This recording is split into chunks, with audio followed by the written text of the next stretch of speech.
Welcome to the Women's Sanctuary, the podcast about tending the soul of women, sisterhood, and the rise of the sacred feminine. I'm your host, Arlia Hoffman.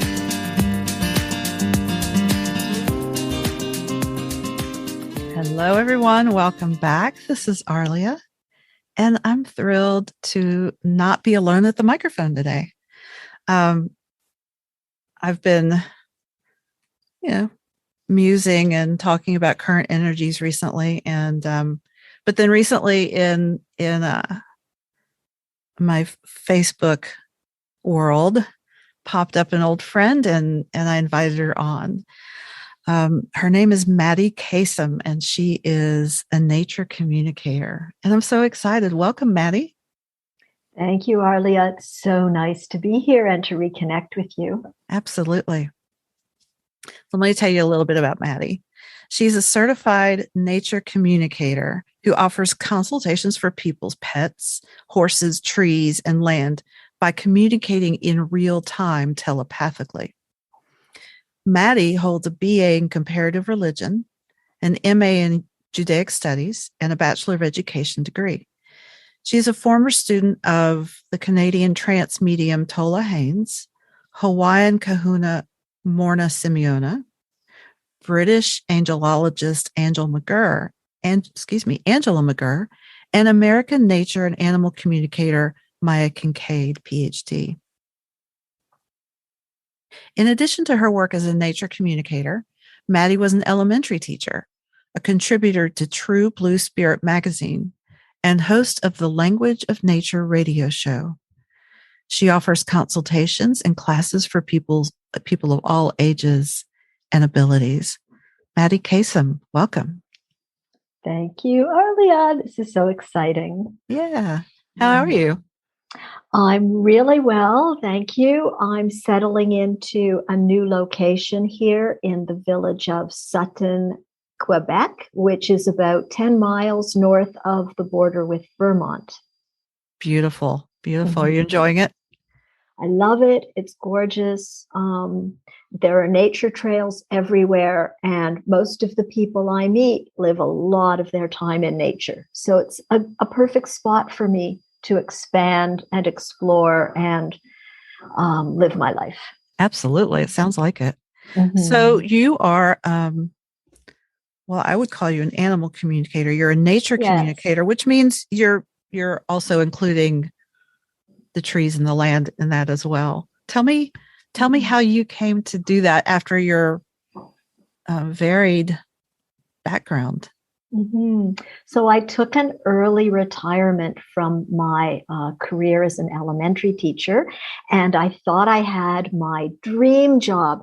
I was doing angel card readings because I was a student, like you said, of Angela McGerr. So I was really deeply into working with the angels. And I was offering energy healing and sometimes giving training in, as you said, Hawaiian Ho'oponopono that I learned from Morrnah Simeona. And I thought, I'm living my dream life. And I was in a condo in Toronto, Ontario. And animals of the wild started showing up outside my window. And I actually, I received an invitation to communicate telepathically. And I knew nothing about animal communication at that time. I had never heard of shamanic journeying. I really knew a lot about energy healing. And like I said, was immersed in studying with the angels. So I didn't really know what to do with it, except I decided to say yes. I accepted an invitation. And what actually happened was a red-tailed hawk was landing on a branch outside the window of my condo and studying me through the window, witnessing me and sending love. And I was witnessing her and sending love. And this went on for weeks. And one of my kids I have 2 adult children, and one of them was living with me at the time. And he's not really interested in esoteric things or spiritual things, but he just lives his life. And is a kind and wonderful person, but not into alternative things. And he would say, Mom, you've got to come and see this. Something is going on. There's the hawk again. And so I thought, if it's unusual for him and he's so conservative, then it's really unusual. And I asked the hawk if she wanted to increase the communication. And I wasn't ready for what came next, but actually she changed the reality. And I was suddenly in the equivalent of a Dr. Dolittle film. And I could speak to her the way I'm speaking with you. And I didn't know it was possible, but there I was. And I'm like, oh, I want more of this. So my communication with her went like this. I didn't know what to do, so I just opened my heart as much as I could. And I know that you can send prayer and love to another human being without interfering with their life path. So I just sent her all the love I had. And I sent her an image of my condo and pretended my kids were there. And I said, this is my nest. I have 2, meaning children. What have you? And she said, we are 3. We fly as one. And I burst into tears. Wow. And then amazing. I just wanted more of that. So my life changed completely after that. She came back and gave me a number of lessons that I journaled. And then I looked for a teacher and found Maia Kincaid and trained with her for 2 years.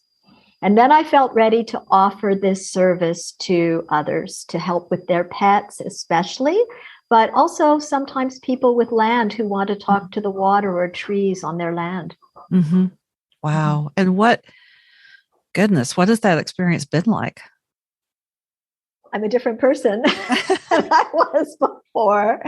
It's really different to know that nature is conscious. Mm-hmm. And so I try to live a very authentic life. It's put me more in touch with the authentic part of myself. And I feel I'm a pioneer in this. I think it's going to be the new yoga. And I'm a bit of a pioneer, sort of informing people that this is possible for all of us, not just me. I'm just one of the early ones who got into this game of communicating telepathically, but it's available to us all. Mm-hmm. I love that. I mean, you bring such a fresh perspective for me. And me personally, I've had a background in the shamanic work, a very close connection to the animals I'm connected to and the land I live on. And yet I recall that, you and I did work together several years ago. And I recall you saying, well, your cats are saying this, that you didn't tell them that you were getting another dog. And I went, oh, it didn't occur to me to actually tell them. And I'm with them every day, and I'm reading their body language, and I'm reading their emotions, and I'm talking to them, but I hadn't made that next leap of, if I'm in a relationship with this being, of course I'm going to tell them something important. And it hadn't. So I love that, there's always room for expansion in our relationship with other beings in the world. I know in my shamanic work, we call that, the standing people and the four-leggeds and the creepy crawlies and whatever is around us in this incarnation. So here's to expanding our relationship with all of creation. Yes, thank you for that. So I have a client I'm assisting who has 2 horses. And if people see me on Facebook or my website, there's a headshot of myself with a beautiful horse. And that's one of her horses named Sai. And so another horse that's at that home, at that horse farm, is going through something. And I was asked to communicate with her. And I did, and she told me how beautiful she feels, and I shared this with her people, and they're like, "Oh, that's so funny that she she's looking at what we want to do with her in terms of her beauty. And I said, yes. So now you tell her when you're working with her and when you're reminding her about what's coming up, tell her in terms of, frame it in this way, because that's her view of what's going on. So you tell her, pardon me, you're so beautiful that we want to do this and that and that. And they're like, oh, right. Like, even though they talked to her, just like you said, it didn't occur to them that that's now a way that they can frame their language with her in a way that makes sense from her worldview. Absolutely. It's like, talking with your neighbor or your sister or someone and just coming to understand who they are and respecting whatever perspective they have. Oh, wow. That's good. Like, they're all people. I love that. Oh, yeah. Oh, yeah. Tell me about heart telepathy.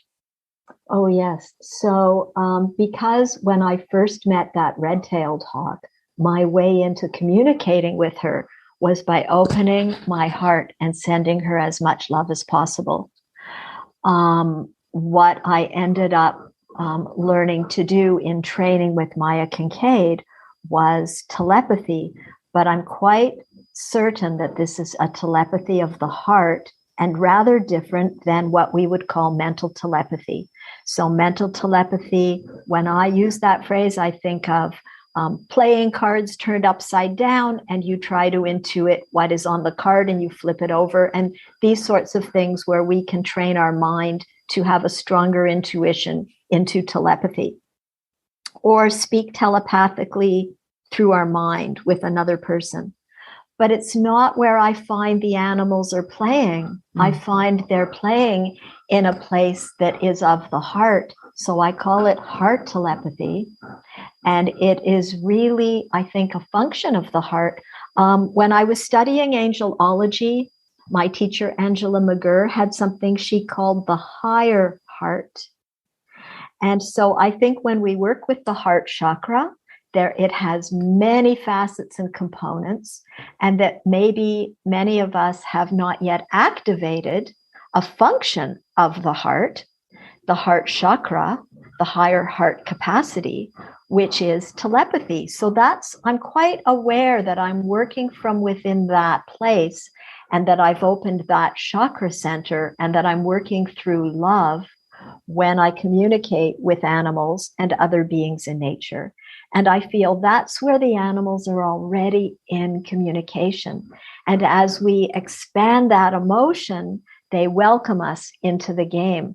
So one of the keys to being able to do this fluidly is to open your heart, send the animal or even your plants all the love you have, and then ask a question.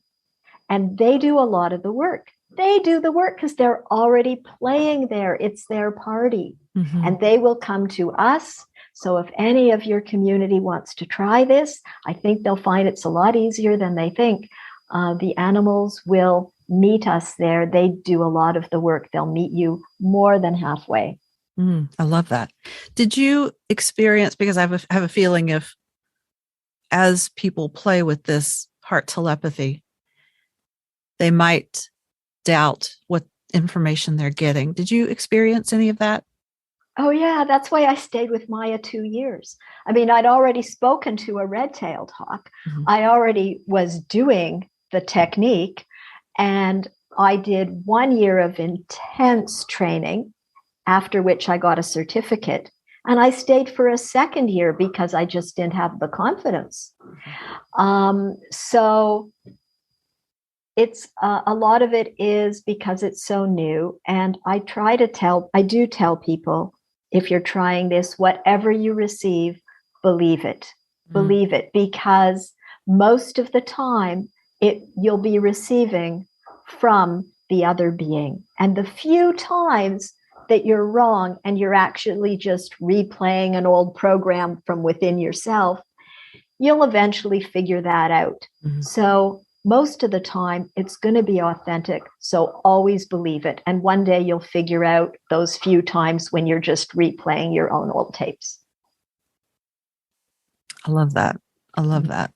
I have, over the years, I feel like something I have accessed, that that higher heart energy you're talking about, that heart telepathy. Usually with my own animal companions, sometimes with trees, but it's an extraordinary experience that is not part of our everyday life. Not yet. Is there? It's on its way in. Oh, I would agree with you. Do you have a way to describe how that feels? I'm asking you to describe the ineffable, but we can give it a shot. Well, it's a brilliant question, and thanks for asking it. I'll give it my best. I'm still learning how to go deeper and live more authentically with more receptivity. So I experience it as hearing a signature that is not my own. In the same way, if you're in a cocktail party and someone you know really well is in the room, but you didn't see them come in, you might feel them and turn around and like, oh yeah, it's that person. Whether it's for good reasons or bad reasons, whatever your history is, you sort of know that signature. And so with the animals, they each have a signature, and I love hearing that signature. It's like I feel it within myself, the way you would feel it in, like a party where there's somebody else and you feel them in the room. And then there's the caption, because I get visuals and I get words. So sometimes for me, it's like a movie trailer where I see the picture and I hear the caption that goes underneath it, the little bit. And then my training with Maia taught me to open that up. So once you see that and you hear that, then that's something I can ask a question into, like, well, can you tell me more about this? Or why are you saying and feeling that? Or how does this feel to you? And so then I'm deeply in a conversation with completely another being, and their language, their way of phrasing things, their signature will be unique to them. And what I'm learning to do in the moment now is to be available to others if they want to reach me.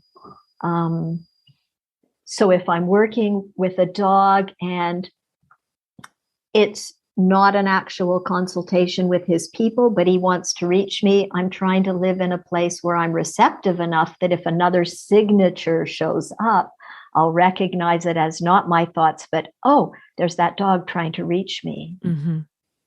So I have had deeply mystical experiences, for example, with trees and other wild beings in nature that were very out of this world experiences. But what I'm relaying to you is more like my waking everyday way of living in communication with our friendly animal companions. But I have had, I had my first garden in Toronto, and I didn't realize that I was doing the weeding on a really hot day, and I became very dehydrated really quickly. And instead of going inside and getting a drink, I leaned against a tree, and I leaned with my forehead, my third eye, against the tree. And I was in some kind of weakened condition because I was dehydrated, and I wasn't aware of anything except, oh, I think I'll just lean against this tree. And the next thing I knew, my consciousness left my body, went through my third eye, into the tree, down the tree trunk into the roots. And my consciousness, so my active awake awareness, I was traveling under my property and seeing how all the roots of the trees are in communication and following the water lines underneath. And then I had a moment of self-reflection where I thought, well, there's an invitation to visit some of the other trees. There's an invitation to explore further. And I thought, but wait a minute, if someone comes by my house and they see me leaning against a tree, I might look comatose. They might call 911. I might be put in an ambulance and my consciousness is here under my ground. This is not good. So I said, I better go back, and instantly, boing, I was, standing up again on my yard, and I'm like, wow, did that just really happen? So I have had a number of very mystical, magical moments where nature was calling to me, but I didn't recognize it as such. And so now I'm trying to live more in that place of playing that way and still, being very grounded, very in my body, very aware of being, a person on the ground, and still keeping the communication line open. So there's lots of ways to play and have fun. I think each person might have experiences that are very unique to them and different from my own. And there's lots more available. Oh, that's so beautiful. I love that. And I was actually wondering about this process of what it is to stay open and know that you may be receiving communication and yet stay Madii and stay grounded and maintain your boundaries. I think it sounds like it might be a little different than those who are open to psychic communication. Maybe there's a lot of communication, almost like being in a crowded train station. Sometimes people talk about that. Have you had any challenges with keeping your boundaries, or has it just been this kind of very gentle, open pathway? That's such a beautiful question. Thanks. I love the question. So I am aware from my earlier studies that there is psychic development training available to us. And I see this as really different. It's not psychic work. So in psychic work, I would want to have some protection put in place. And in this work, we don't need protection because nature is pure. So there's nothing around that's going to go bump and, jar us or bump into us. It's just nature. So I don't need protection. And I might want to set boundaries. Maia Kincaid had some hilarious stories she shared where she's so open to animals visiting her that she said sometimes too many show up and they're all talking to her at once. And so she instructed us when we were her students to not be shy, to say, okay, I need everybody to wait in line, take a turn. I can only listen to one at a time. So please organize yourselves so that I only speak to one at a time. Now, I haven't had that problem because, like I said, I'm just getting to the place where I don't just approach an animal and ask, can we have a conversation? But I want to be receptive when they want to reach me. So I would love to have that problem of too many animals showing up at once. I love that. Your response reminded me that because this is, as you call it, heart telepathy, and you are connected with all of nature herself or themselves, that there's no protection necessary. And one of my teachers says, the heart is our protection. That's beautiful. I love it. Yeah. Heart is yeah. protection. Ah, that's gorgeous. This is from my teacher, Shamali Arda. She says, our heart, there's no need for protection because your heart is your protection. An open heart is your protection.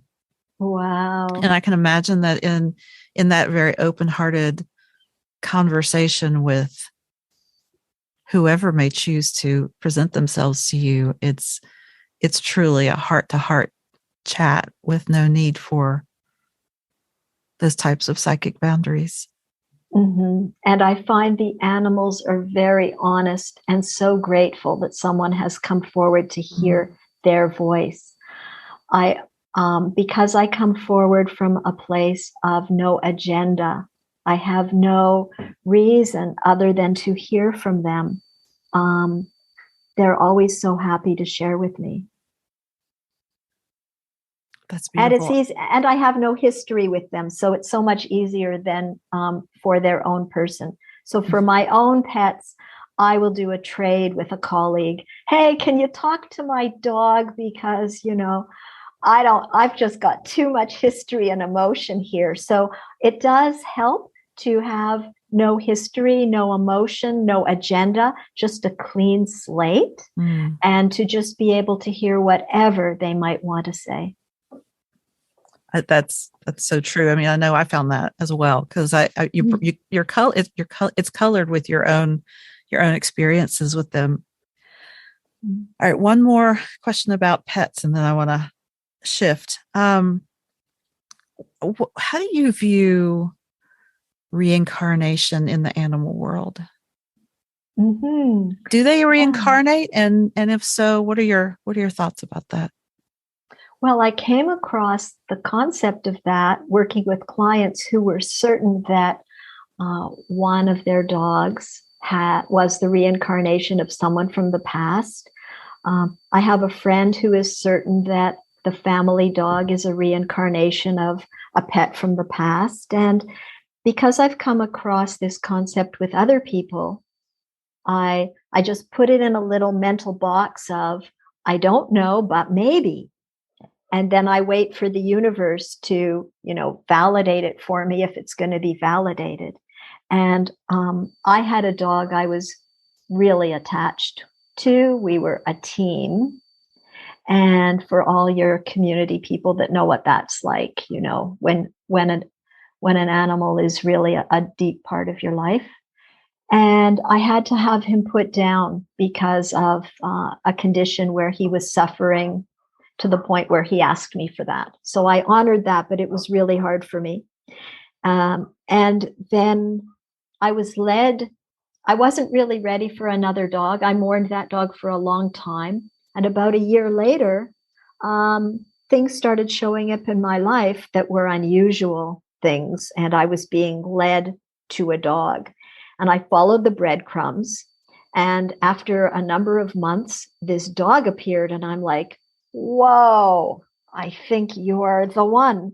So I took this dog home, and I do believe he is the reincarnation of the dog I missed so much. And the reason I think that is because some of his very quirky habits are also habits that this dog has. And so, besides just the eyes and the feeling when I pat him, or the feeling, when I carry him and touch him or lift him, just there's that same feeling. But, I'm not sure, just like you asked earlier about second guessing ourselves. So I've said to this dog, I think you're, my previous dog. But if you're not, then, and my other dog shows up, I guess there are going to be more of us. I guess there are going to be 2 dogs in the house, and we'll just have a bigger family. So just be yourself and live your life. But the thing that I notice people say in common, that is my experience now as well, is that some of the very quirky habits of that pet show up in the new pet. So the things that would be uncommon to most dogs or cats that one particularly had. So, for example, my previous dog was a hunting breed, and I didn't want him killing birds. He was a birder. So I taught him instead to chase leaves. So here in the fall, when the leaves fall, they blow up in the air the same way birds in high grass will flutter up. And so I taught him, when the leaves flutter up, you can catch those instead. And so my dog would walk down the street with his mouth full of leaves, and he would chase the leaves as they flutter around. And the other dogs would look at him like, are you all right? What are you doing? And they'd be walking down the road, and he's like chasing leaves and mouthful of leaves. So this new dog, I didn't teach him or train him anything, But as soon as there were leaves blowing, he was chasing them, and he's half the size of the other dog. And he walks down the street with his mouth full of leaves. And it's just not a typical thing to see. So, not at all.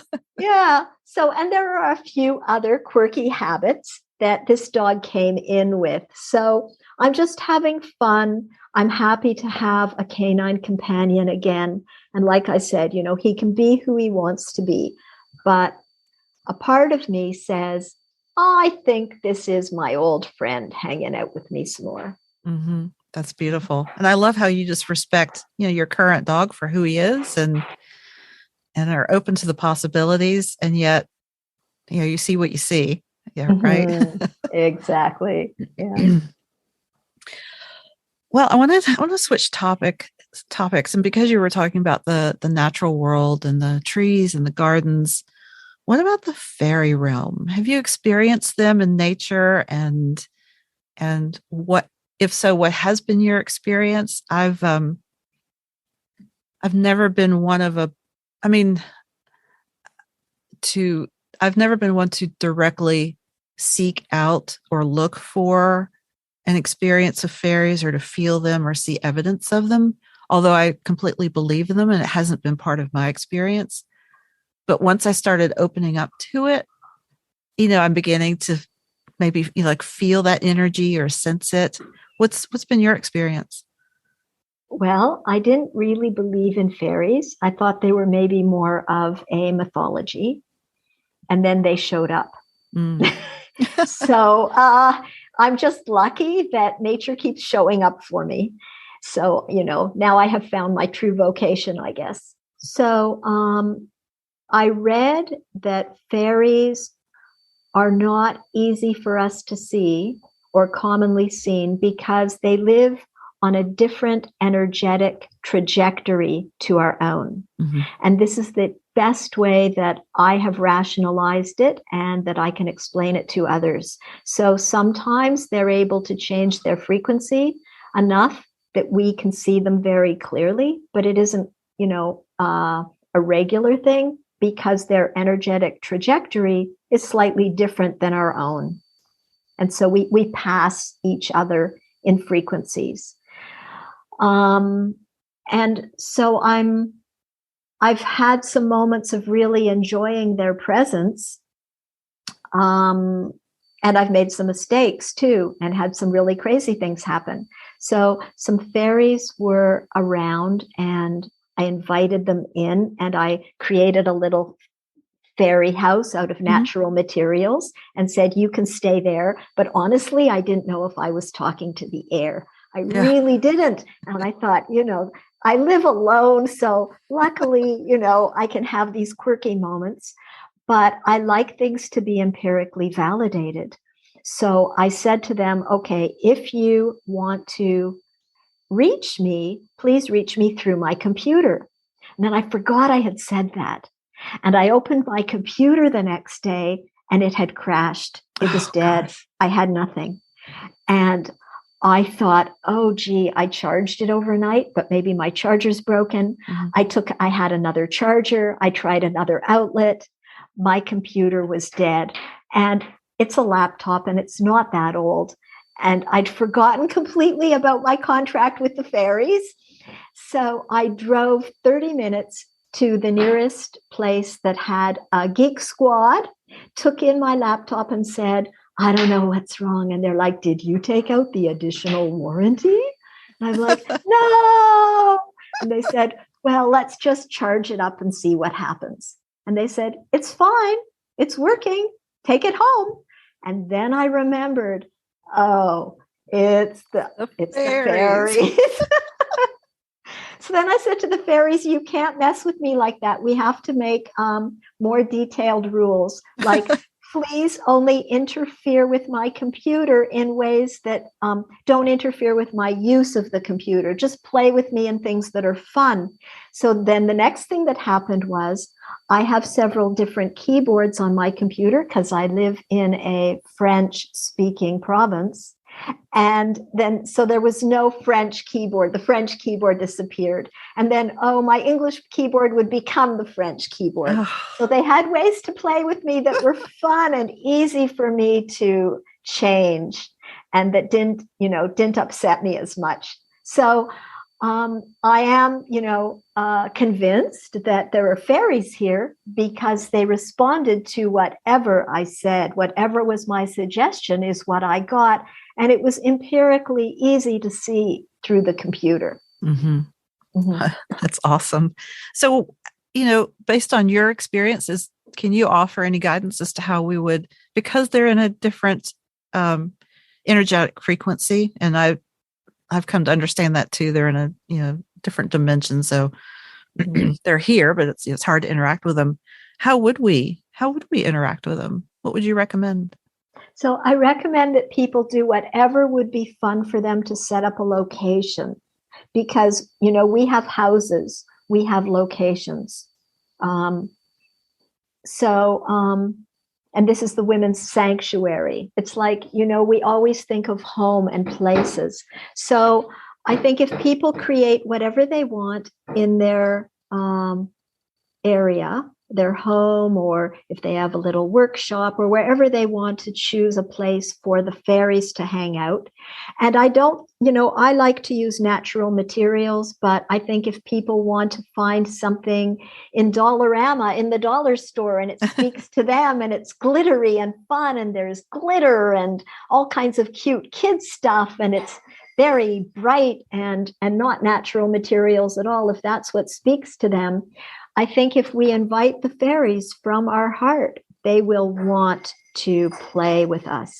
And I think now, just like nature wants to be in our lives more openly and be more available, I think so do the fairies. So I invite your entire community, if this is an inspiration for anyone listening, to give it a try, find something fun, create a place for it, and then make your little arrangement with the fairies and say, okay, here is how I would like you to reach me. Here's a way that works for me.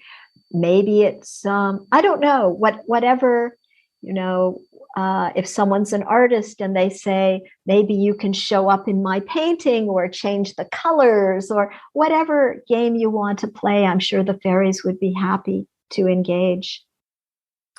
It reminds me of when you were talking about the communication with animals and playing with it, and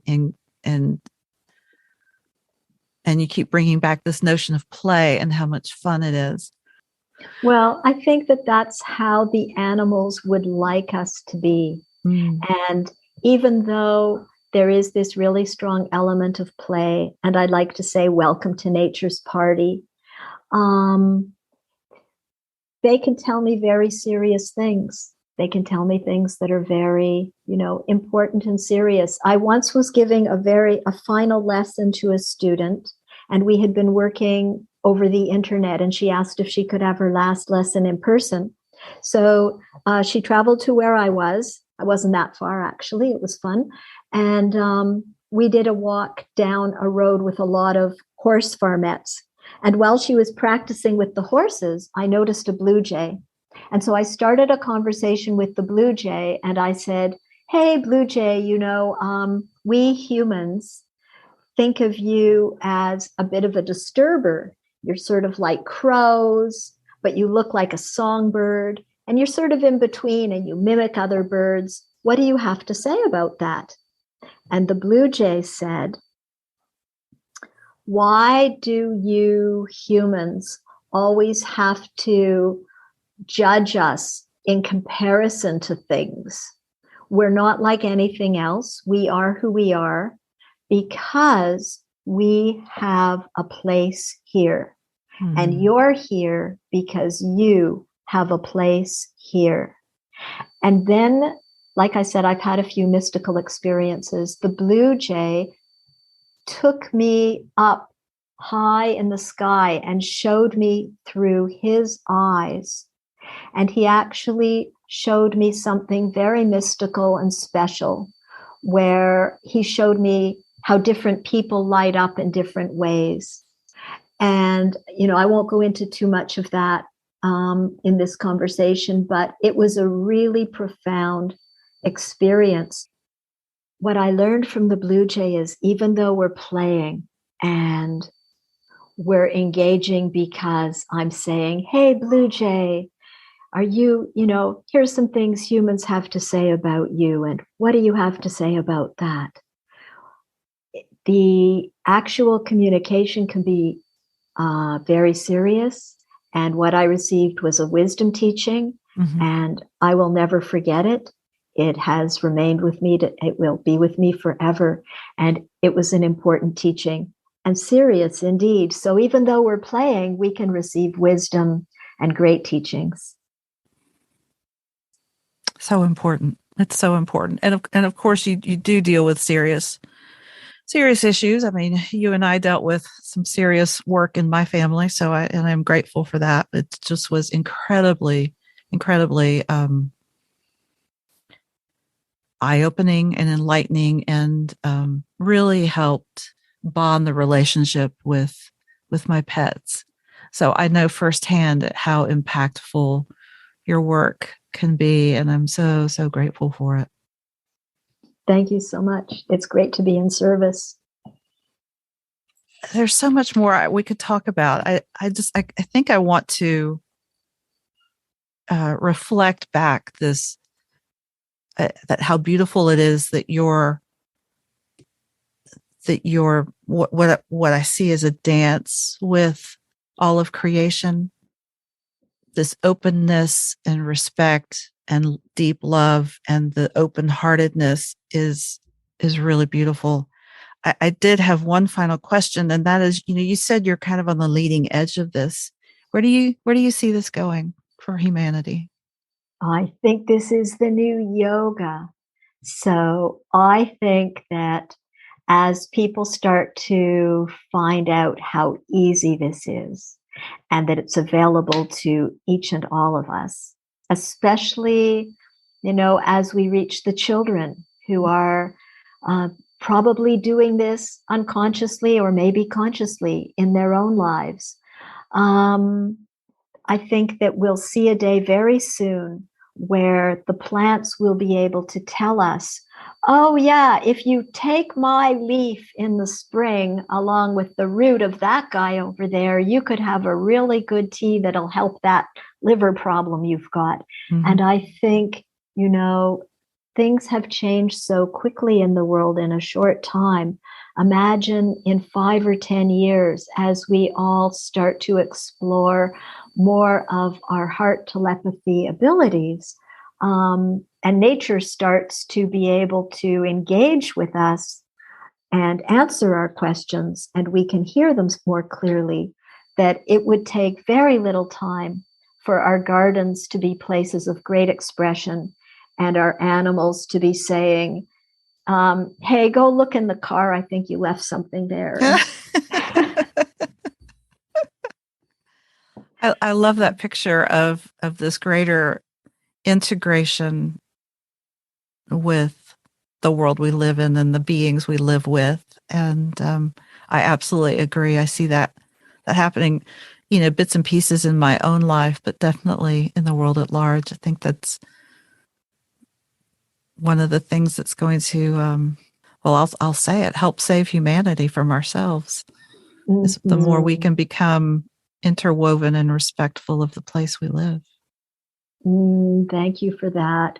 So I'd like to end with a message I had from the animals a number of years ago when I was in training. And that is, the animals of the wild told me that as humanity learns to treat animals anywhere in the world with more respect and dignity for their lives, that the things that are terrible in our world will fall away on their own accord. So the animals have told me that because we don't have predators as humans, that our predators come from within our own species. And as we give more love and support to the animal kingdom, the predators from within our species will disappear and fall away on their own accord. That's beautiful. So thanks, Arlia. We are all connected, as you said. Oh, we are. Madii, this has been beautiful. Thank you so much for sharing your experiences and your wisdom with us. If any of our listeners would like to reach out and be in touch and learn more about you and connect with you, how can they do that? Oh, thank you. So I have a website, and it's Madii.ca, and that's spelled MADII.ca.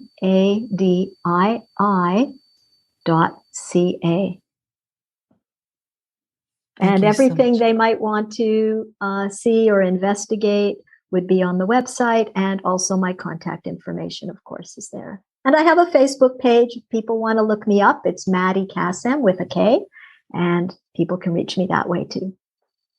Thank you so much, Madii. This has been such a beautiful conversation. Thank you, Arlia. Such a pleasure to be here as your guest. Thanks for having me on. You're welcome. This has been it for the Women's Sanctuary. If you like this podcast and have listened to it, please feel free to follow on whatever podcast service you use, Spotify, Apple, Google. We're on all the major podcast platforms, and feel free to give a review or send me a message if you'd like to suggest a topic. I will be back again soon with another guest or another episode. So thank you so much for joining us. This has been Arlia Hoffman, and this is the Women's Sanctuary.